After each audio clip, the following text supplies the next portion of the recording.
ரெண்டு சகோதரிகள் இருக்கிறார்கள், அவர்களிடம் கேட்போம். தாயே, இந்த ட்ரெயின் போகும்போது தலையில கழிவு நீர் பாயுது இல்லையா, அதை பற்றி நீங்க ஏதாவது சொல்லியிருக்கா அந்த ஊர்ல? சொல்லலையா? இது பல காலமா பாஞ்சிட்டு இருக்கு. ஆட்கள் எல்லாம் அந்த பாருங்க ரோட்ல நிக்குது. இந்த ட்ரெயின் போய் முடியறது வரைக்கும் அவங்க நிற்பாங்க. ஏன்னா அங்கிருந்து கக்கூஸ்ல இருந்து வரக்கூடிய தண்ணி எல்லாமே அது வந்து கீழே வந்து ஆட்களை தலையில விடும். அது நீங்க யாருமே இந்த ஊர்ல எதுவுமே சொல்லது இல்லையா? ஏதாவது ஒரு கம்ப்ளைண்ட் கொடுத்துருந்தா சைடில் ஏதாவது வச்சு தண்ணியை சைடில் விட்டுருப்பாங்க இல்லையா?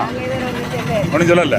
சரி, இந்த ஊரில் இருப்பாங்க இல்லையா பெரியவங்க, அவங்கள்ட்ட சொல்லி அதுக்கான ஒரு லெட்டர் எழுதி அந்த ரயில்வே துறைக்கு கொடுங்க. அது உங்களுக்கு அந்த தண்ணி தள்ள பாயாமல் கொஞ்சம் பாதுகாப்பாக பண்ணுவாங்க. சரி, உங்களுக்கு இந்த ஊர் தான் இல்லையா? உங்கள் பேர் என்ன? சரஸ்வதி. சரி, வேற ஏதாவது இதை பற்றி செய்தி இருக்கா? ஒன்றும் இல்லை. நீங்கள் ஏதாவது சொல்லுவீங்களா?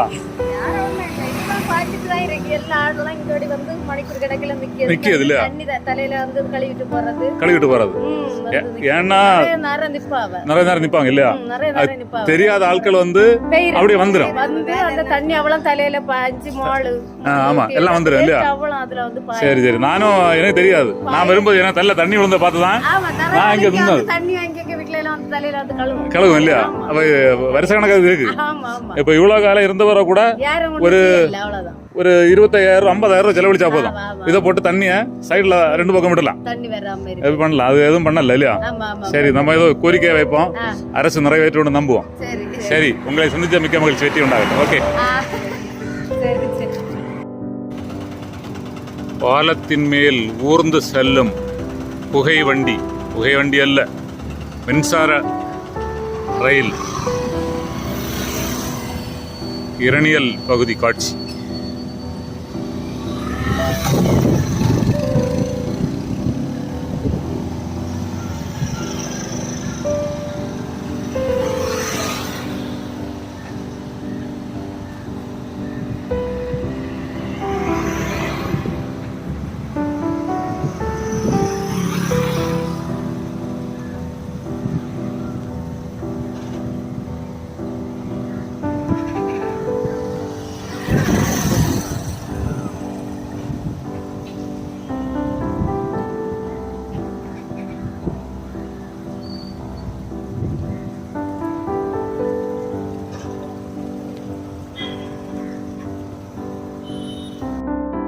இரணியல் பகுதி.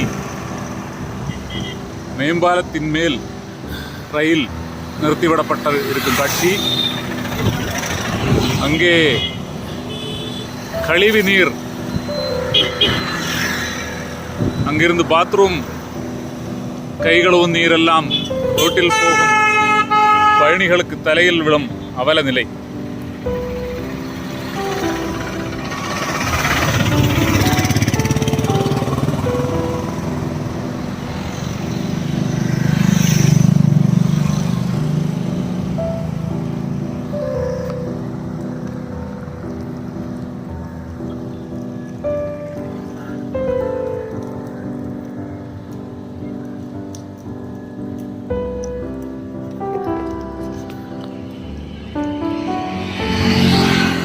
கழிவு நீர் சாலையில் நடந்து போகும் பயணிகளின் தலையில் பாயும் காட்சி. பெரியவரே, இந்த கழிவு நீரெல்லாம் அப்படியே வந்து மேல விடும் இல்லையா?